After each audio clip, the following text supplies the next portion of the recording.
Welcome to episode 60 of Regen Rovers. That is a big number. Can't quite believe we're already up to episode 60 of my main series this year. And it's only, it's the start of January still in 2017. This series has the potential to be very, very long. I'm loving it, and I hope you guys are continuing to love the series. In today's episode, we've got the FA Cup once again. We're taking on Preston North End at home at Regen Rovers Stadium. So we're taking on another League One team. Preston have dropped down to League One on this save. And another team that has won the FA Cup. Coventry, they won the FA Cup in the 80s. I think Preston have won it twice. Yes, I'm right. They won it in 1889. It's a long time ago. And 1938, just before the war. Second World War. So they've not really had much success in recent years, but early on in the history of English football, they were a very prominent team. They, of course, had the unbeatables, Invincibles or something like that. Invincible season. It's a massive game, but it's a team. We beat Coventry. There's no reason why we can't beat Preston, in my opinion. And we're also going to take on Portsmouth at home as well. So this is the first chance you get to see the Jack Young stand since our stadium's been expanded. But first of all, we need to... I forgot to mention a couple things in the last episode. First of all, the corner stand, the corner terrace of the Regen Rovers Stadium. We had a poll to decide what it should be named. Officially, I can reveal it is called the Snake Pit. That's what you guys voted for. 52% of you wanted that. And secondly, you may remember the under-23s. I wanted to have a clear out. Now, some of you think I should just release all the dead wood. Get rid of them. No time for sentiment. I understand that view when I play Football Manager. That is quite often the case of what I do, but I don't want to break some of you guys' hearts. I know you love some of these players, even though they don't play for the team anymore. They're not in the first team, but the under-23s are a very valuable aspect for our success at the moment, because I often drop certain players into the under-23s. If they've lost their form, they're not getting in the first team, I put them in the under-23s. And it boosts their confidence, especially recently, because they've been scoring goals. The likes of Joseph Mohammed, Chris Scott, Brady Chick, they've all been dropped into this level, whether because of injuries and they've been trying to get back to full fitness, or a lack of form. And they've scored goals, and that really boosts their confidence. They get into the first team and they score goals for the first team. So it's a very valuable asset. And I can't get rid of the whole team or certain positions, because then they won't have the opportunity to win games and have a morale boost. Anyway, the 5 players that were released.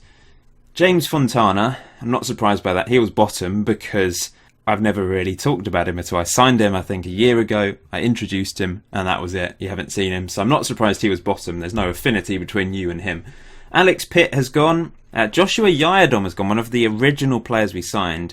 He's actually the most expensive player we've ever signed. But he's gone, a right back that played quite a few games for us, I suppose, in that first season and second season. Dale Wall has gone as well. He was reasonably good for the under-23s, but you guys decided to get rid of him. He is probably scorer of the best ever goal, though. He'll be remembered for a fantastic strike. Release the Kraken! Asamoah Owusu has finally left, our Ghanaian goalkeeper. He's not up to it, to be fair, but you guys have decided to release him as well. So there's a few that survived, including the likes of Dion Mills, who has been an absolute rascal lately. He has missed training 7 times in total now because of nights out the evening before. And he won the poll. 214 votes. I posted it on Twitter, and a few of you have said we should just release him. I don't know if it's because you'd already voted on the poll by the time I announced the fact in the video that he had been a very naughty boy, but I think we have to let him go. I know he's kind of a legend of the series from the start. He was great for us for the first few seasons, but there's no time for sentiment with players that just don't want to be at the club. He does not want to be here. He's lost trust in me. He's out of contract anyway, so he's going to be free to release. He wants to go to a new team, which he won't find, by the way. He'll just retire because he's not good enough. And that's inevitable. And he keeps missing training. And I don't want it to have an impact on the rest of the club. I don't want him getting upset and the other players, his friends, getting upset. And I know some of you will probably be upset that I'm releasing certain players, but a lot of you, pragmatic ones amongst you, will agree that this is the right thing to do. In fact, I just can release him on a free now. Let's do that. He's just been an absolute bastard this season. So the under-23s is a much more manageable size now. There will be other players released at some point, but for the time being, this is a team that can work well together, I think, and get us results still. Anyway, FA Cup second round. Can we get through to the third round of the FA Cup for the first time? That is where the money is, isn't it? This is the team I'm going with. Cezelis in goal. Lofts, Bye, Walker, Green, Tyler, Marlowe, Dibba, Garber, Drury and Orford. But before we actually play today's game, I do need to focus on the most recent results, because as you can see, we are 8th in League 2, which is great. We're just one place out of the playoffs. We're behind by 1 goal and goal difference. I still think we're going to finish mid-table. I think it might be an agonisingly close season to the playoffs and not quite getting that far. It's just a bit above us, I think, because we're a bit inconsistent.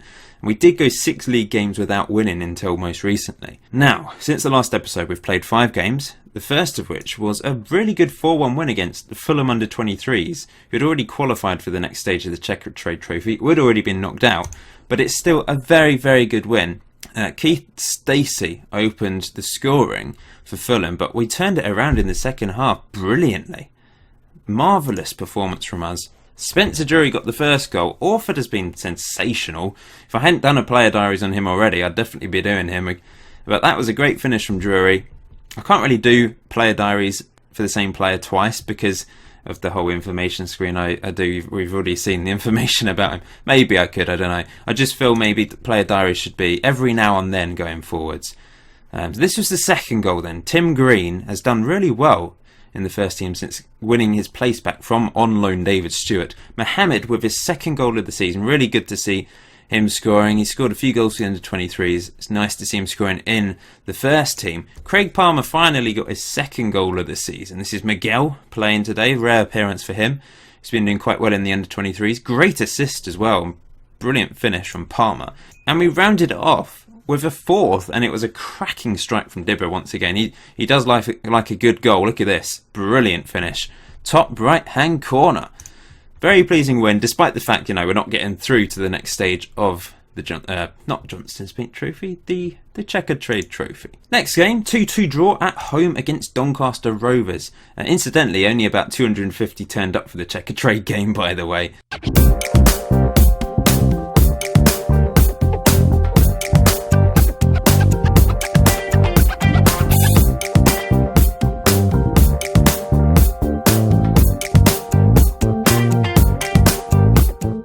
2,232 turned up for the Doncaster Rovers game, which is pleasing. Good way to introduce the Jack Young stand, I guess. They took the lead in the 4th minute, but an own goal got us back into it. A Joe Wright own goal. We're getting some very good results against big teams, aren't we? Grocott playing today because of injuries to Marlowe, and Garber was on international duty, I think. So he actually was playing some good passes for us. I think he's on loan from Rochdale, Peterborough, sorry. But 15 on passing. He played well in this game. He got 6.8, got 1 assist as well. Look, Jack Young with another goal, his 4th goal of the season. Grocott with the assist, sensible play. This is probably his best goal yet of the season. It was a brilliant finish. He actually missed a clear-cut chance earlier in the game when he came on. But great to see him back on the score sheet, getting an equaliser for us in the 75th minute. He scores some big goals, doesn't he? Cezelis did well as well, 7.3. 0-0 draw against Accrington. A little bit disappointing we couldn't find the back of the net. We generally do score in nearly every game. Their defence held firm. Our defence held firm. Cezelis in particular, 7.6 performance from him. Lofts, 6.9, did quite well actually on that left-hand side. Danny Bye hasn't been quite as good since coming back from injury, for whatever reason. 2-2 draw against Notts County then, at home. Brilliant comeback, emphasised by the fact we actually went down to 10 men because Grocott, I was bigging him up, but he got sent off in this game in the 60th minute. They took the lead in the 11th minute. They then scored a 53rd minute goal to make it 2-0. Surely it's all over by this point, especially with our problems in the second half. But Lee Orford is starting to turn into our most important player. He's got a very ambitious personality trait. This is a fantastic finish. And I think that very ambitious personality trait is really helping him. He's so great at linking up with the team. He's got 16 on teamwork. He's got some good striking attributes as well. But Grocott got sent off in the 60th minute. Brady Chick then got injured in the 74th minute. Luckily I had a substitute left, so on came Larry Udder. But in the 82nd minute, after going overload with 10 men, remember, I actually managed to get an equaliser. A miraculous turnaround against Notts County. Look at the beautiful stand, by the way. It really is wonderful. Orford rising at the back post to head home. Brilliant, brilliant stuff. And we finally managed to get a win in the league. This made me very happy because by this point I was getting a bit fed up of drawing league games. A really good win against Hartlepool United. 2-1 away from home. I just realised I look really pale today. I don't know what's going on with the lighting, but I'm like really white. Anyway, Spencer Drury became top goal scorer once again. Orford had equalled his record, but Drury got his 7th goal of the season, but it was thanks to Lee Orford. Scott coming back into the team, playing it into Orford. Drury applied the finish, nice finish, to make it 1-0. They made it 1-1 though in the 27th minute before Chris Scott, his first game for a long, long time. After some impressive performances in the under-23s, I decided to give him a go in this game, and he got the winner. This is the winning goal then. Orford, he looked like he was going to run the wrong way to start with, but collected the ball. Brilliant ball in. Chris Scott at the back post. Put it past the keeper. Brilliant stuff from Lee Orford once again. Pick up man of the match with 2 assists. Lovely stuff. So we're full of confidence going into this FA Cup game against Preston North End, Wallace and Gromit land. It's where Nick Park is from, the director, the creator of Wallace and Gromit. I'm like an encyclopedia, a walking Wikipedia. Right then, 4-4-2. And you've noticed I'm going with the talking about regeneration tactic with Garber behind, because it worked well against Coventry, didn't it? So, in theory, it should, well, in theory, it will work against Preston, but it probably won't. No, let's be optimistic, Paul. Got a question for you today, guys. We haven't had a question for a while. I'd like you to let me know, who is your favourite Regen Rovers player at this present moment in time? It doesn't just have to be Jack Young. You know, he could still be your favourite because of the playoff goal. But who is your favourite right now? Who do you hold deep in your heart? Look at that roof. It's beautiful. We've still got the green towered pillar things, and it's not particularly full today, that stand, but there's a lot of people like to go in the terraces, don't they? A bit cheaper as Preston almost take the lead. So we've got the Jack Young stand, we've got the Snake Pit. Excellent. Good stuff from Garber there, heading it on to Orford. It's over to Flynn Tyler, into Garber, back to Orford. The corner's also blended into, you can see the terrace there, it's blended into the Jack Young stand, which is nice. So there's no crazy wall getting in the way of their view anymore, which is good. Here's Christian Marlowe, can't find Tim Green, which is a little bit disappointing. But Marlowe does well. It's into Dibber. Can we get a shot away? Marlowe's back in the team, by the way. After injury is Drury. Oh, what a save by the keeper. Look at this guy in the corner, standing by himself. In fact, there's quite a few men with really bandy arms. Let me know if you're in the Snake Pit, guys. Not so many of you today. It should be full and brimming. I guess some of you have decided to live it up and go into the Jack Young stands today for the FA Cup. Who's my favourite player at the moment then? I would probably have to say Lee Orford right now at this present moment in time. He's been wonderful since coming back from a 3-month injury. Preston are probably going to score here. Oh, it's wide. What a miss. We survive. They're all over us at the moment. This looks dangerous. It's a good header away, but this is a different opportunity now. And it's in the back of the net from Bradshaw. We're 1-0 down. I suppose that was to be expected. We might have to go to our attacking tactic in the second half. We'll have nothing to lose if we're still losing at half time, I guess. Except the game. Of course, you've always got something to lose, but you know what I mean. Corner to Preston. Is this going to be 2? Is our FA Cup dream going to be ruined by Preston North End today? Oh, good catch by Siv Zealous. Pumped up the pitch. Orford can't control that, but Lofts is on the ball now. It's into Marlowe. It's into Garber. Drury linking up nicely with Tim Green. Orford can't win that, but it's back to Dibber. It's a lovely ball to Tyler. Orford scores! It's 1-1. That's why I love him. 7th goal of the season. He has been marvellous for us. Really pleased to get back into this. It's a beautiful ball from Dibber, who has been really good this season, I must say. 2 cracking goals, and that was a wonderful pass And a lovely cross from Tyler as well, who's keeping Stuart Warren out of the first team still. Here's Dibber into Drury, Marlowe, lovely play, Dibber, Orford, Garber, Orford hits the post. What brilliant, beautiful passing that was from our... Oh, that was wonderful. Green with a free kick. We're very unlucky not to be 2-1 up. Green flies in for a tackle there. Fortunate to get away with that. It wasn't two-footed. He did go with the top of his boot, I think, rather than the studs. Bye does well there. Danny Bye. Oh, no! Oh, he's hit the post. It's... Danny Bye. A weak pass. Danny Bye starting to make mistakes this season, isn't he? I mean, that wasn't great. And the player plays a 1-2 of the post. Sivzelis, though, I mean, the game is a bit stupid in this regard because the goalkeeper often just stands there and watches. He doesn't do anything about the rebound, which is a bit annoying. Not his fault, that's the game. But Danny Bye down to 6.2. Reece Walker's also on a 6.2. And we're 2-1 down. We can't get that away, but Sivzelis catches it. Can we get a late equaliser in this first half? Lee Sivzelis, no. That's the end of that highlight. And the end of the first half. The thing is... Bye is demotivated.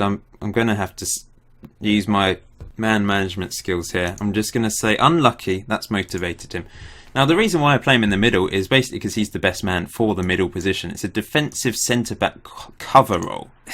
He's made a couple of big errors this season, but we've never really seen him make too many errors before. Walker's on a 6.2, probably because he's picked up a yellow. That's not great either. Lofts is actually surprisingly our best defender today. I've also noticed that Bye's current ability, according to my assistant, has dropped.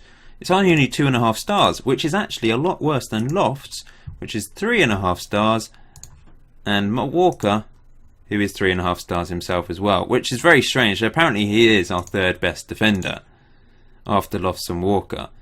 But if you look at his attributes, they're very similar, if not better, than Walker's and Lofts. So it's basically my assistant is just terrible at judging player ability, I think. I hope it's not Danny Bye just suddenly dropped off a bit, but I don't know. Anyway, I think let's be positive and go 3 up front. I know we've been playing well this formation, but we are 2-1 down at the end of the day. And I'm going to bring on... In fact, I'm going to move Orford to target man, Drury to poacher. Chris Scott's going to come on for Garber. He's quite tired. He's just come back from injury. He was on international duty before that. He hasn't quite developed into the player I hoped, but I haven't really given him a proper run in the first team.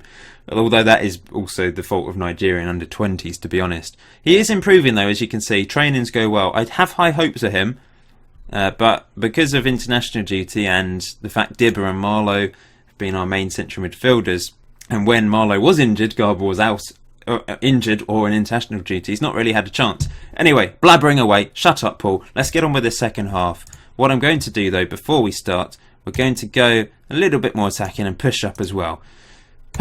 There we go. Breathe, Paul. Can we get back into this game? If we can get to a replay, that would be fantastic. Especially for the finances. Green into Marlowe. It's back to Lofts. Knocks it up the pitch. Dibber can't win that. Perhaps 2 League One teams are just a bit too much for us to overcome this season. We've already pulled off one nice shock by beating Coventry City. Here's Dibber. Can't win that. And Preston are having a little bit of possession here since we've got rid of the extra midfielder. But Tyler does well. Dibber over the top for Drury. What's he going to do? Spencer Drury crosses it in. Lee Orford again. 2-2. What an assist from Drury. It's usually Orford that does that. Orford in the middle becomes our top goal scorer now ahead of Drury. But it was a brilliant bit of play from Spencer Drury. He doesn't always create a huge number of opportunities for us. He's usually the guy on the end trying to stick it in the back of the net. But that's brilliant. We're back in it, and I'm going to keep attacking because we want to. I mean, a replay would be great for us, but be even more awesome to win and guarantee a place in the third round. So I'm gambling and going for the win. As Preston's keeper knocks it up, Marlowe, shoddy pass to Green. He wasn't going to get that, and this is going to be 3. It's off the post. We escape somehow. I will turn it down a notch. We'll go to normal. We won't be quite as attacking then, but we're leaving 3 up front for now. In fact, let's make a sub. Marlowe is going to come off for Kevin Miguel. Marlowe's just come back from injury. He's on a yellow. He's also looking nervous. So let's bring on Kevin Miguel, who I've been relatively impressed with when he has played. Don't think his average rating's great, but he's been good in the under-23s, I must say. I have high hopes of him. He's still very young. I think he's only 18, in fact. Let's have a look. Yeah, he's only 18. He's he is the youngest player in the first team. 11 minutes to go. Can we get a winner? Is it going to end with a draw and going to a replay, or Preston going to break our hearts? Dibber into Scott. It's over to Drury. Tyler's free. He puts a good ball in and Orford gets a hat-trick. What was I saying about this guy? He's becoming our most important player. Lee Orford is a legend. And we are going to take off a striker. We're going to bring off Spencer Drury, in fact. And Chris Holmes is going to slot into the anchorman position. And we're going to try and hold on to this. This is quite a remarkable game. How we've come back from this a few times now. Oh, Lee Orford is an absolute beast. What a guy. And we will completely tone it down and waste time for the last 10 minutes of this match. Wow. Wow. Quite unbelievable stuff from us. It was a fantastic cross from Tyler again. This guy on loan from Ipswich has been brilliant for us in the left back position. But that is a cracking finish on the volley. Where's the dugout gone? Are they on the other side of the pitch now? Because where are the subs sitting? And the managers? Where am I? I'm confused. They've vanished. Corner right at the end of this game. Are Preston going to break our hearts? Uh-oh. Oh, Sivzelis pulls off a save at the near post. But there's still 30 seconds to hang on, and it's a corner to Preston North End. It's crossed in. Good header by Orford. Of course it's Orford. And that cross is wayward. Oh, what a performance from him. He's got a hat-trick for Regen Rovers. What a legend. And 2 assists from Flynn Tyler as well, and 1 from Spencer Drury. Wow. That is phenomenal. I'm going to have an individual team talk with him. He's not reacted, but either way, I've told him he's a marvellous man. 9.5, 3 goals. He's quite often been the man recently creating goals for us, but he has become the top goal scorer for us this season. Let's just go up. Let's have that sort of performance every game, Orford, please. That was quite special from Orford. Wow. We're in the 3rd round of the FA Cup. And Deal Mills has left the club. Some of you are probably wondering if I sometimes have little chats with players. I have just now with Lee Orford. I just told him that he very much impressed me in the last game. Sometimes it can backfire because the players will be like, I didn't think I played that well. And then that sort of ruins their morale. But quite often it does give them a bit of a boost. I don't always do it. I probably don't do it enough. I don't know how much of an impact it actually has. I did have one with Spencer Drury after he started scoring again. And of course he then went on a bit of a scoring streak, but you can see top goal scorer Lee Orford 9 goals, Drury's on 7, then Brady Chick, Jack Young both on 4. Brady Chick's got injured again, which is very frustrating. Gave him a contract.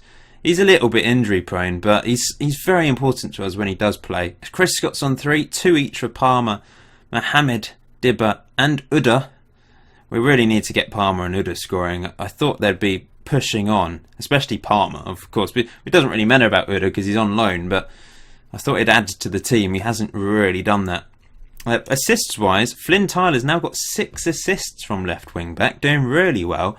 Orford though, 2nd with 5. What a play! He's got the highest average rating by an absolute country mile, 7.36. Sivzelis is next. He's gone back up, which is good, 6.99. Danny Boy 6.97. I did say it dropped off a little bit, but Lee Orford is having the season of his life. What a legend. And considering he was out over the pre-season period with a 3-month very severe injury, it's very impressive. Marlowe suspended for the next game. Who are we going to draw in the 3rd round then? I'm excited. Either we get a really easy team that's managed to scrape through to the 3rd round, or a massive team away from home. That would be brilliant for Regen Rovers. This is a historical moment for us, building up to this draw. Here we go. Right, I'm going to do it properly. We're going to draw next team. So we've not got Man City, we've not got Arsenal or Tottenham. They're out of this. Brighton would be alright. Nope. Sheffield United would be decent. Nope. Portsmouth, Southampton have gone. Sheffield Wednesday have gone. Birmingham, Middlesbrough, Forest. Liverpool. No. Chelsea. They've drawn each other. West Ham. Oh, no. Bournemouth, Aston Villa. Man United have got... Okay. All the big teams are going. Is Chelsea still in it? Oh, no. They've got... Oh, we're at home. Swansea. Okay, we've got a Premier League team. It's at home, unfortunately. But it might be on TV because it's a League 2 team versus a Premier League team, which is massive, really. I mean, obviously, they're not the biggest team in regards to stadium size. If we get a replay, the stadium won't be that full. Well, it will be full, but it won't be a massive attendance. But it could be on television. This is huge. It really is. We've got a Premier League team in the FA Cup third round. Going to get Craig Palmer to play in the under-23s for the time being because we need to get him scoring. Suddenly, Danny Byer's gone back up to... Oh, wait, because this is head of youth development giving his opinion. What is going on with his ratings? What? He's absolutely... mental. Okay, if we ask defensive coach... see, that's more like it. Although he doesn't... He probably doesn't... He's not able to judge players' ability either. Maybe, I don't know. We've not really got anyone that can judge players' ability that well. Because we're still quite low down the pyramid, aren't we? We don't have the best coaches, we don't have the best scouts. Oh, we've just beaten Wycombe Wanderers under-23s. And Craig Palmer got a hat-trick. Well, there you go. This is what I've been highlighting at the start of today's episode. If a striker's not scoring in the first team, stick him in the under-23s. Boom. 3 goals. Wonderful.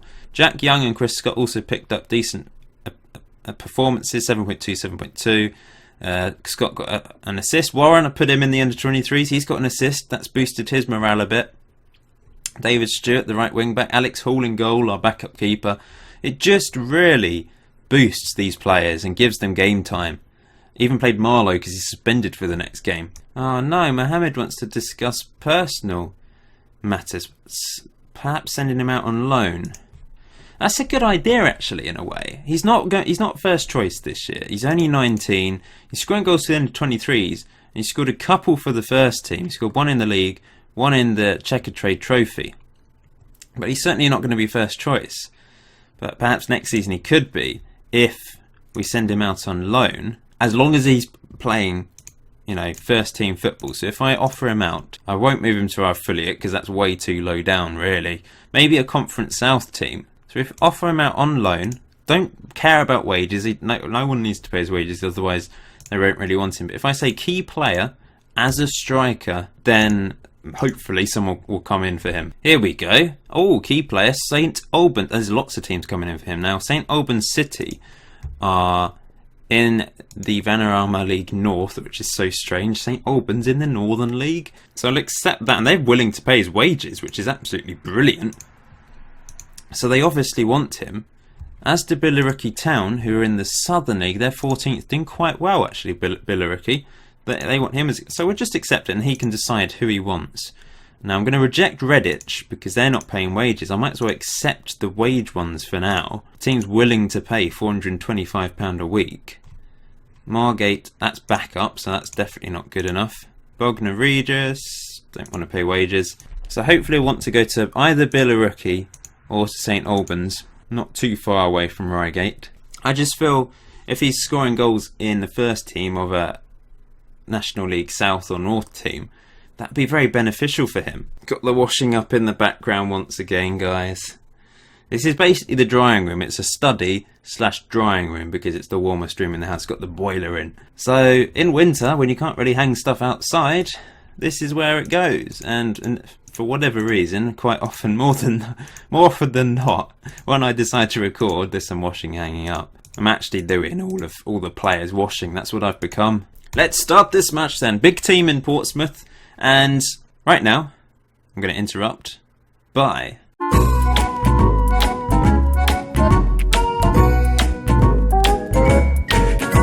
Yes, Paul's big day out is in Portsmouth today. I don't live too far away. And I went to Southampton Uni, so would quite often go to... Well, actually, to be honest, I only went to Portsmouth once whilst at uni. But since moving to the Eastleigh area, I have gone to Portsmouth quite a few times. There's some nice historical places. There's some rough parts of Portsmouth, I know. But there's some nice places in Portsmouth. Nice architecture in certain areas of the town. The old bit is really nice actually, and you've got the modern bits by the docks, which with all the shops and yeah, it's a great place. Some of it, not all of it, like I said. But I'd recommend going to Portsmouth one day, especially if you're into like naval history as well, because of course it's a port. It's a throw, and he scores! The guy on loan from Millwall scores against Portsmouth. Brilliant. Great to see him scoring. It was a good finish as well. I was surprised that he actually scored. And it's Orford with another assist. But look at this. He's still outside the box. Great finish. 1-0. Corner to Portsmouth though. Are they going to equalise? It's a good header away by Udda. And here goes Orford. Lee Orford bursting forwards. What's he going to do? He's going to put a brilliant ball over to Tyler, and Udda gets a second. 2-0. What a brilliant counter-attack. Udda with his second goal. Going to start calling him Udda soon. Cow Udda. Orford out wide. What a ball that was. And Tyler with a brilliant cross as well, to be fair. And Udda, it's still a tricky header at the back post there, with a bit of an angle. 2-0. Portsmouth aren't having the greatest season, but I'm still very pleased with this result at the moment. And that's cleared up to Orford again, who plays it through to Drury. Can Drury finish? He can't, of course. He doesn't like those one-on-ones. Though, to be fair to him, he's been much better this season at them. Corner crossed in, headed away. We should be 3-0 up, but 2-0 I will take. Here's Dibber. Loses the ball. Spencer Drury loses the ball, but Dibber wins it back. Great ball in from Tyler. Drury heads it. It was a bit of an angle. Probably should have headed it across goal. That was considered a clear-cut chance, though, which I definitely wouldn't say it was. If it was at his feet, then maybe, but it was in the air. There was no power on the cross, really, or the header. He was unable to get power behind it. I'm very pleased with that. 2-0 up. I could change the tactics. I think we'll leave it on attack and we'll leave 3 up front for now, but we'll just tone it down a little bit. Spencer Drury will come off. He's not had the best season.